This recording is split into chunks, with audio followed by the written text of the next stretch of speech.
calling this one a seated calf stretch and strengthen. So this can be a good one for improving ankle motion into what's called dorsiflexion and strengthening the calf with a bias toward a muscle called the soleus. So to set up, I'm gonna get seated. I'm gonna scoot back until I feel like my heel is maybe ever so slightly coming off the ground. For me, it's right there. That's kind of the end of my ankle motion. If I go further, my heel's gonna start coming up. I'm gonna take a weight and put that on my thigh close to the knee, and then I'm gonna press down a little bit. I might feel a stretch either in the ankle or in the Achilles. As long as it's not painful and just feels like pressure or stretch, we're good to go. And I'm just gonna take a few deep breaths here. Anytime we're stretching, we wanna keep nice, relaxed breathing. I'm gonna hold this stretch for about 15, 20 seconds. And then I'm gonna do some calf raises here, holding pressure down still with my hand so I have some good resistance, coming up and down. What I want to feel is at the bottom, I'm actually pulling with the front of my shin muscles into this position of the ankle. And at the top, I'm squeezing this muscle consciously and back down. And I'm making sure that I don't roll my ankle in this position or be out towards the camera. So at the top, I want to feel like I'm pressing down slightly through the ball of the foot and the big toe and really squeezing back down with control. I'm gonna have you do about 10 to 15 of these so you feel a little work in the calf.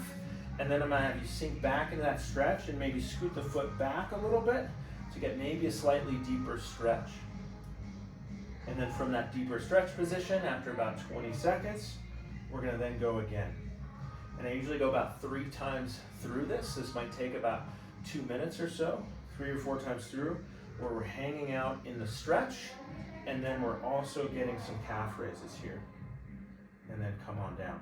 I have a 15-pound weight here because that's all I had in my office. Most people will be able to do a decent amount of weight. If you have just a 10 or 15, then really put some pressure with your hands in your body. Even if you're just starting out, usually this muscle is pretty robust and that ankle takes a fair bit of force to loosen it up. So don't be afraid to increase this to 25, 30, 35 pounds. If you're kind of progressing, you can even go a little more, whatever's comfortable on your thigh here, but lets you explore full range of motion. So I don't want it to be so much that you can't get your ankle all the way up or that it causes any discomfort. But this is kind of an active stretch. I'm pulling with the front of my shin. I'm trying to almost pull my shin towards the ground, and I'm kind of pushing into that stretch, and then I'm driving up, squeezing the calf down with control. If I just kind of go like this with my ankle, loosey-goosey, I might not feel quite as much.